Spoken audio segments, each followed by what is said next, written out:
হাই বন্ধুসকল, আপোনালোকক Assam update YouTube চেনেলটোলৈ স্বাগতম জনালোঁ। মহিলা উদ্যমিতা আঁচনিৰ আকৌ এটা নতুন খবৰ আহিলে, যি লাখপতি বাইদেউ ফৰ্ম ফিল আপ কৰিছিলে, তাৰ লগতে যিখন বিজনেছ প্লেন ফৰ্ম আছিলে আপোনালোকে সেইখন ফিল আপ কৰিছিলে।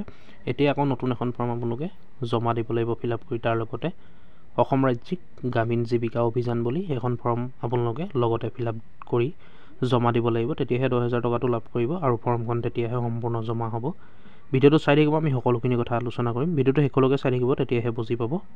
এইখন ফৰ্ম দেখিছে আপোনালোকে, এইখন ফৰ্ম জমা দিব লাগিব। গভৰ্ণমেণ্ট অফ আছাম, অসম ৰাজ্যিক গ্ৰামীণ জীৱিকা অভিযান, আছাম ষ্টেট ৰুৰেল লিভলিহুডছ মিছন। আপোনালোকে দেখিছে ইয়াত আপোনালোকে যে ডকুমেণ্টছখিনি কি জমা দিলে, সেইটো ছাবমিট, কি ডকুমেণ্টছ আপোনালোকে ছাবমিট কৰিলে সেইটো ইয়াত আপোনালোকে দেখাব লাগিব।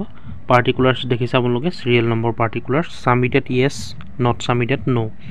ইয়াত প্ৰথমতে আছে photograph of SHG member, passport size. আপোনালোকে যদি পাছপৰ্ট চাইজ ফটো লগাইছে তেতিয়া ইয়াত ৰাইট দিব, যিহেতু লগাবতো সকলোৱে লাগিব। Photocopy of the first page of bank passbook. আপোনালোকে যদি বেংক পাছবুক দিছে তেতিয়া ৰাইট দিব, বেংক পাছবুকটো দিবই লাগিব, সেইটো আপোনালোকে জানে। ইয়াৰ পিছত বিজনেছ প্লেন ফৰ্ম, আপোনালোকে ৰাইট চিন দিব এই ঘৰটোত। বিজনেছ প্লেনৰ পোনে পোনে যিটো ঘৰ আছে তাত আপোনালোকে ৰাইট চিন দিব। ইয়াত যিখিনি দিলে আপোনালোকে সকলোখিনিতে ৰাইট চিন দিব।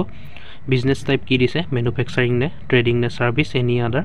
যদি আপোনালোকে বেলেগ কুকুৰা ছাগলী পোহা তেনেকুৱা ধৰণৰ বা কিবা আপোনালোকে বেলেগ যি পোহা দিছে আপোনালোকে ইয়াত এই ঘৰটোত এনি আদাৰ, সেই ঘৰটোত আপোনালোকে ৰাইট চিন দিব। আৰু যদি কিবা মেচিনেৰে কাম কৰা দিব বিচাৰিছে আপোনালোকে, যেনে টেইলাৰিঙৰ, তেতিয়া আপোনালোকে ছাৰ্ভিচত ৰাইট চিন দিব। বা ট্ৰেডিং, মেনুফেকচাৰিং যেনেকুৱা ধৰণৰ আপোনালোকে দিছে সেইকেইটাত ৰাইট দিব। তাৰপিছত ছিগনেচাৰ ইন ডিক্লাৰেশ্যন ফৰ্ম, সেইটোতো ৰাইট দিব। ছিগনেচাৰ ইন সংকল্প পাৰ্ট 1, সেইটোতো ছিগনেচাৰ কৰিছে, ৰাইট দিব। ছিগনেচাৰ অফ সংকল্প পাৰ্ট 2, সেইটোত ৰাইট দিব ছাইডৰ ঘৰটোত। ছিগনেচাৰ অফ উইটনেছ ইন সংকল্প পাৰ্ট 2, উইটনেছ মানে সাক্ষীৰ চহীটো কৰাইছেই, সেই ঘৰটোত ৰাইট দিব পোনে পোনে। তাৰপিছত recent geotag photograph of trees planted under Amrit Vriksh Andolan. Photo দুখনটো লগাইছে আপোনালোকে GPS কেমেৰাত মাৰি, ফটো দুখনটো আপোনালোকে লগাইছে, ৰাইট চিন দিব একেবাৰে লাষ্টৰ ঘৰটোত। এনেকৈ আপোনালোকে এইখন ফিল আপ কৰি লগতে গাঁঠি দিব অসম ৰাজ্যিক গ্ৰামীণ জীৱিকা অভিযান। যিহেতু বহুত জেগাত জমা 1 তাৰিখৰ পৰা 5-6 তাৰিখৰ ভিতৰত ল'ব, যিহেতু আজিৰ পৰা জমা লোৱা কথা আছিলে, বহুত জেগাত ল'লেও চাগে। যিসকলে দিয়া নাই সেইসকলে নিদিয়াকৈ লৈ ল'লে জমা, আৰু যিসকলে নাই দিয়া ফৰ্ম জমা সেইসকলে এখন দিব লাগিব। যিসকলে নাই দিয়া আপোনালোকে প্ৰিণ্ট আউট কৰি ল'ব।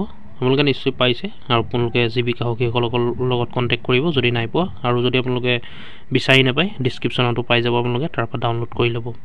আৰু অতি সোনকালে আপোনালোকে এখন ফিল আপ কৰি লগত গাঁঠি দি জমা দিব।